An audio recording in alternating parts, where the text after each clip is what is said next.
ಇನ್ನು ನಟಿ ಮಾಜಿ ಸಂಸದೆ ರಮ್ಯಾ ವಿರುದ್ಧವಾಗಿ ದರ್ಶನ್ ಅಭಿಮಾನಿಗಳು ಕೆಟ್ಟದಾಗಿ ನಿಂದಿಸಿ ಮೆಸೇಜ್ ಮಾಡಿದ್ದ ವಿಚಾರವಾಗಿ ತನಿಖೆ ಚುರುಕುಗೊಂಡಿದೆ.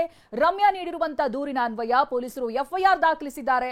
ಹಾಗಿದ್ರೆ ಇವತ್ತು ಏನೆಲ್ಲ ಬೆಳವಣಿಗೆ ನಡೆದಿದೆ ಈ ಬಗ್ಗೆ ಒಂದು ರಿಪೋರ್ಟ್ ಇದೆ, ಬನ್ನಿ ನೋಡೋಣ.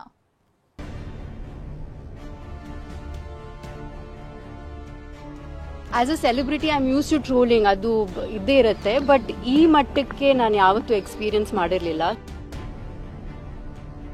ಜಾಸ್ತಿನೇ ಇತ್ತು, ಬಟ್ ಐ ಜಸ್ಟ್ ಟುಕ್ 43 ಅಂತ.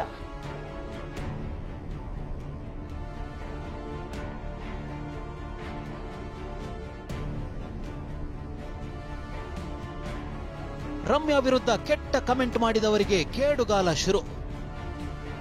43 ದರ್ಶನ್ ಅಭಿಮಾನಿಗಳ ವಿರುದ್ಧ ಎಫ್ಐಆರ್, ಖಾಕಿ ತನಿಖೆ ಚುರುಕು. ತಮ್ಮ ವಿರುದ್ಧ ಕೆಟ್ಟದಾಗಿ ನಿಂದಿಸಿದ್ದ ದರ್ಶನ್ ಅಭಿಮಾನಿಗಳ ವಿರುದ್ಧ ಸ್ಯಾಂಡಲ್ವುಡ್ ಕ್ವೀನ್ ರಮ್ಯಾ ಸಮರ ಸಾರಿದ್ದಾರೆ.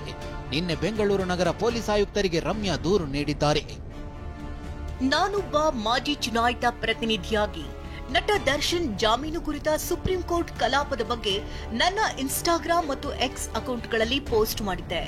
ಇದರಿಂದ ದರ್ಶನ್ ಅವರ ಅಭಿಮಾನಿಗಳು ಕುಪಿತಗೊಂಡು ನನಗೆ ಘೋರವಾಗಿ, ಅವಮಾನಕರವಾಗಿ, ಅಸಹ್ಯ ಹುಟ್ಟಿಸುವ ರೀತಿಯ ಮೆಸೇಜ್ಗಳನ್ನ ಇನ್ಸ್ಟಾಗ್ರಾಂ ಅಕೌಂಟ್ಗೆ ಕಳಿಸಿದ್ದಾರೆ. ಈ ಸಂದೇಶಗಳು ಹೇಸಿಗೆ ಹುಟ್ಟಿಸುವ ಮತ್ತು ಸ್ತ್ರೀ ದ್ವೇಷದ ಉಲ್ಲೇಖಿಸಲು ಕೂಡ ಆಗದಂತಹ ಕೀಳು ಮಟ್ಟದಾಗಿದೆ. ಹೀಗಾಗಿ ಆ ಮೆಸೇಜ್ ಕಳಿಸಿದ ಅಕೌಂಟ್ಗಳ ವಿವರವನ್ನ ಲಗತ್ತಿಸಿದ್ದೇನೆ. ಇವರ ವಿರುದ್ಧ ಕ್ರಮ ಕೈಗೊಳ್ಳಬೇಕಾಗಿ ವಿನಂತಿ. ಹೀಗೆ ದೂರು ನೀಡಿರುವ ರಮ್ಯಾ 43 ಅಕೌಂಟ್ಗಳ ಹೆಸರನ್ನು ಉಲ್ಲೇಖಿಸಿದ್ದಾರೆ. ಈ ಅಕೌಂಟ್ಗಳ ವಿರುದ್ಧ ಕ್ರಮ ಕೈಗೊಳ್ಳುವಂತೆ ಮನವಿ ಮಾಡಿದ್ದಾರೆ. ಕೇಂದ್ರ ವಿಭಾಗದ ಸೆಂಟ್ ಠಾಣೆಯಲ್ಲಿ ಈ 43 ಅಕೌಂಟ್ಗಳ ವಿರುದ್ಧವೂ ಎಫ್ಐಆರ್ ದಾಖಲಾಗಿದೆ. ಐ ಥಿಂಕ್ ಅಬೌಟ್ 43 ಜಾಸ್ತಿನೇ ಇತ್ತು, ಬಟ್ ಐ ಜಸ್ಟ್ ಟುಕ್ 43 ಅಂತ. ಪರ್ಟಿಕ್ಯುಲರ್ ಅಕೌಂಟ್ಸ್ ಯಾವ್ದು ಜಾಸ್ತಿ ಕೆಟ್ಟದಾಗಿತ್ತು, ಥ್ರೆಟ್ನಿಂಗ್ ಆಗಿತ್ತು, ಅದನ್ನ ಮಾತ್ರ ನಾನು ಹಾಕಿದ್ದೀನಿ. ಇನ್ ಮಿಕ್ಕಿದೆಲ್ಲ I have just let it go. ಅವ್ರು ಬೇಕಂತ ಹುಡುಗಿರ ಹೆಸರು ಯೂಸ್ ಮಾಡ್ತಾ ಇದಾರೆ, ಹುಡುಗಿರ ಫೋಟೋ ಯೂಸ್ ಮಾಡ್ತಾ ಇದಾರೆ. ನನ್ಗನ್ಸಲ್ಲ ಈ ತರ ಯಾವ ಬಾಯಲ್ಲೂ, ಹೆಣ್ಮಕ್ಳು ಬಾಯಲ್ಲಂತೂ ಈ ತರ ಪದಗಳು ಬರೋದು ಸಾಧ್ಯನೇ ಇಲ್ಲ. ಐ ಡೆಫಿನೆಟ್ಲಿ ಫೀಲ್ ದಟ್ ಇವ್ರು ಯಾರೋ ಒಬ್ರು ಕೂತ್ಕೊಂಡು ಒಂದು 100 ಅಕೌಂಟ್ ಮಾಡಿದ್ದಾರೆ. ಯಾವುದಕ್ಕೂ ಮುಖನೂ ಇಲ್ಲ, ಹೆಸರು ಇಲ್ಲ, ಏನೇನೋ ಯೂಸರ್ ನೇಮ್ ಯೂಸ್ ಮಾಡ್ತಾ ಇದ್ದಾರೆ. ಎಸ್ಪೆಷಲಿ ಹೆಣ್ಮಕ್ಳದು ಫೋಟೋಸ್ ಮಿಸ್ಯೂಸ್ ಮಾಡ್ತಾರೆ. ಸೈಬರ್ ಕ್ರೈಮ್ ಠಾಣೆಯಲ್ಲಿ ಕೆಟ್ಟದಾಗಿ ಕಮೆಂಟ್, ಮೆಸೇಜ್ ಮಾಡಿದ್ದ 43 ಖಾತೆಗಳ ವಿರುದ್ಧ ಎಫ್ಐಆರ್ ದಾಖಲಾಗಿದೆ.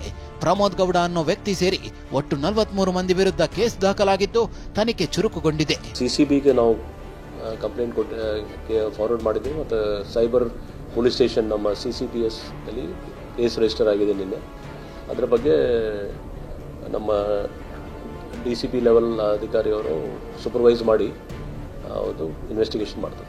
ಇನ್ನೊಂದೆಡೆ ಗೃಹ ಸಚಿವ ಪರಮೇಶ್ವರ್ ಸಹ ಈ ಬಗ್ಗೆ ಪ್ರತಿಕ್ರಿಯೆ ನೀಡಿದ್ದು, ರಮ್ಯಾ ದೂರಿನ ವಿಚಾರವನ್ನ ಬಹಳ ಗಂಭೀರವಾಗಿ ತೆಗೆದುಕೊಂಡಿದ್ದು ಮುಂದೆ ಇಂಥ ಘಟನೆಗಳು ಆಗಬಾರದು ಎಂದಿದ್ದಾರೆ. ಬಹಳ ಗಂಭೀರವಾಗಿ ಇದನ್ನ ಪರಿಗಣಿಸಬೇಕಾಗ್ತದೆ. ಇಂಥ ಘಟನೆಗಳು ಮುಂದೆ ಆಗಬಾರ್ದಲ್ವಾ. ಇವತ್ತು ರಮ್ಯಾ ಅವರಿಗಾಗಿರ್ಬೋದು ಅಥವಾ ಬೇರೆಯವರಿಗೆ ನಾಳೆ ಆಗಬಹುದು. ಅದೇ ಎಲ್ಲೋ ಒಂದು ಕಡೆ ಅದಕ್ಕೆ ಒಂದು ಫುಲ್ ಸ್ಟಾಪ್ ಹಾಕಬೇಕು. ಅದಕ್ಕೆ ಕಮಿಷನರು ಕ್ರಮ ತಗೊಳ್ತಾರೆ. ಇನ್ನೊಂದೆಡೆ ನಟಿ ರಮ್ಯಾ ಪರ ಕೆಪಿಸಿಸಿ ಮಹಿಳಾ ಘಟಕ ನಿಂತಿದ್ದು, ಕರ್ನಾಟಕ ಪ್ರದೇಶ ಮಹಿಳಾ ಕಾಂಗ್ರೆಸ್ ಅಧ್ಯಕ್ಷೆ ಸೌಮ್ಯಾ ರೆಡ್ಡಿ ಸಹ ಪೊಲೀಸ್ ಆಯುಕ್ತರಿಗೆ ದೂರು ನೀಡಿದ್ದಾರೆ. ಜೋರಾಯಿತು ನಟ ಪ್ರಥಮ್ ದರ್ಶನ್ ಫ್ಯಾನ್ಸ್ ಸಂಘರ್ಷ. ಡಿ ಕಂಪನಿಗೆ ಡುಬಾಕ್ ಕಂಪನಿ ಎಂದು ನಟ ಪ್ರಥಮ್ ಕಿಡಿ. ಒಂದ್ ಕಡೆ ರಮ್ಯಾ ದರ್ಶನ್ ಅಭಿಮಾನಿಗಳ ವಿರುದ್ಧ ದೂರು ನೀಡಿದ್ರೆ, ಇತ್ತ ನಟ ಪ್ರಥಮ್ ಮತ್ತು ದರ್ಶನ್ ಫ್ಯಾನ್ಸ್ ನಡುವೆಯೂ ಸಂಘರ್ಷ ಜೋರಾಗಿದೆ. ವಿಷಯ ಅಂದ್ರೆ ಜುಲೈ 22ರಂದು ಪ್ರಥಮ್ ದೊಡ್ಡಬಳ್ಳಾಪುರ ತಾಲೂಕಿನ ರಾಮಯ್ಯನ ಪಾಳ್ಯ ಬಳಿ ಇರೋ ರೇಣುಕಾ ಯಲ್ಲಮ್ಮ ದೇವಸ್ಥಾನಕ್ಕೆ ಹೋಗಿದ್ರು. ಇವರ ಜೊತೆ ನಟ ರಕ್ಷಕ್ ಬುಲೆಟ್ ಕೂಡ ಇದ್ರು. ಹೀಗೆ ದೇವಸ್ಥಾನಕ್ಕೆ ಹೋದಾಗ ಡಿ ಬಾಸ್ ಅಭಿಮಾನಿಗಳಿಂದ ನನ್ನ ಮೇಲೆ ಹಲ್ಲೆ ಯತ್ನ ನಡೆದಿತ್ತು ಅಂತ ನಟ ಪ್ರಥಮ್ ಆರೋಪಿಸಿದ್ರು. ಅವರು ಬನ್ನಿ ಅಂದ್ರು, 3-4 ಜನ ಜೊತೆ ಬಂದ್ರು. ಏಯ್ ಕೂತ್ಕೊಳ್ಳಪ್ಪ ಕುಡಿಸ್ಕೊಂಡ್ರು. ಅಲ್ಲಿ ರಕ್ಷಕ್ ಅವ್ರ ಜೊತೆ ಕೂತಿದ್ದ. ಬಹುಶಃ ರಕ್ಷಕ್ ಗೊತ್ತಿರೋರೇನ ಕಾರಣಕ್ಕೆ ನಂಗೊಂಚೂರು ಕಾನ್ಫಿಡೆನ್ಸ್ ಬಂತು. ಕೂತ್ಕೊಂಡೆ, ವೆಪನ್ಗಳು ತಗೊಂಬಂದ್ರು. ಯಾರೋ ತಗೊಂಬಂದು ಕೊಟ್ಟ ಇಬ್ರು ಹುಡುಗರು. ತೆಗೆದ್ಬಿಟ್ಟು ಹಿಂಗೆ ಇಟ್ಕೊಂಡು ಹಿಂಗೆ ಅನ್ನಕ್ಕೆ ಬಂದ್ಬಿಟ್ರು. ನನಗೆಲ್ಲೋ ಮಿಸ್ ಹೊಡಿತಾ ಇದೆ. ಇದಿಷ್ಟು ನಡಿಬೇಕಾದ್ರೆ ನನ್ನಿಂದ 2 ಅಡಿ ದೂರದಲ್ಲಿ ರಕ್ಷಕ್ ಕೂತಿದ್ನೋ ಇಲ್ವೋ ಕೇಳಿ. ದರ್ಶನ್ ಫ್ಯಾನ್ ಆಗಿರುವ ಬೇಕರಿ ರಘು ಪ್ರಥಮ್ನನ್ನ ಕರೆದು ಡ್ಯಾಗರ್ನಿಂದ ಹಲ್ಲೆಗೆ ಯತ್ನಿಸಿದ್ದ ಅಂತ ಆರೋಪಿಸಲಾಗಿದೆ. ಆದ್ರೆ ದರ್ಶನ್ ಫ್ಯಾನ್ಸ್ ಪೇಜ್ ಆಗಿರೋ ಡಿ ಕಂಪನಿಯಲ್ಲಿ ಪ್ರಥಮ್ಗೆ 16 ಪ್ರಶ್ನೆ ಕೇಳಲಾಗಿದೆ. ಕುಡಿದ ಅಮಲಿನಲ್ಲಿ ಜಗಳ ಎಂದ ಡಿ ಕಂಪನಿ. ಅಂದು ಗಲಾಟೆಯಾದ್ರೂ ಪ್ರಥಮ್ ಯಾಕೆ ಕಂಪ್ಲೇಂಟ್ ಕೊಟ್ಟಿಲ್ಲ? ಕುಡಿದ ಅಮಲಿನಲ್ಲಿ ಆದ ಜಗಳಕ್ಕೆ ನಮ್ಮ ಹಾಗೂ ನಮ್ಮ ಅಭಿಮಾನಿಗಳು ಯಾಕೆ ಹೊಣೆ ಅಂತ ಪ್ರಥಮ್ಗೆ ಪ್ರಶ್ನಿಸಿದ್ದಾರೆ. ಅಷ್ಟೇ ಅಲ್ಲ, ರೌಡಿಗಳ ಜೊತೆ ಸೇರಿ ನೀವೇ ಪಾರ್ಟಿ ಮಾಡಿದ್ದೀರಿ, ಕುಡಿದಿರೋದು ಗೊತ್ತಾಗುತ್ತೆ ಅಂತ ಕಂಪ್ಲೇಂಟ್ ನೀಡಿಲ್ವಾ ಅಂತ ನಟ ಪ್ರಥಮ್ಗೆ ತಿರುಗೇಟು ಕೊಟ್ಟಿದೆ.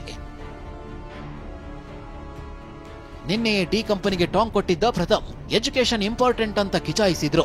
ಇದಿಷ್ಟೇ ಅಲ್ಲ, ನಿಮ್ಮ ಹೀರೋನ ನೀವೇ ಬೀದಿಗೆ ತರ್ತಾ ಇದ್ದೀರಾ ಅಂತ ಟ್ವೀಟ್ ಮಾಡಿರೋ ನಟ ಪ್ರಥಮ್ ಹೀಗೆ ಸುಳ್ಳು ಸುದ್ದಿ ಹಬ್ಬಿಸ್ತಾ ಇದ್ರೆ FIR ಮಾಡಿಸ್ತೀನಿ, ನನ್ನ ಪಾಡಿಗೆ ಸುಮ್ಮನೆ ಬಿಟ್ಟು ಬಿಡಿ ಎಂದಿದ್ದಾರೆ.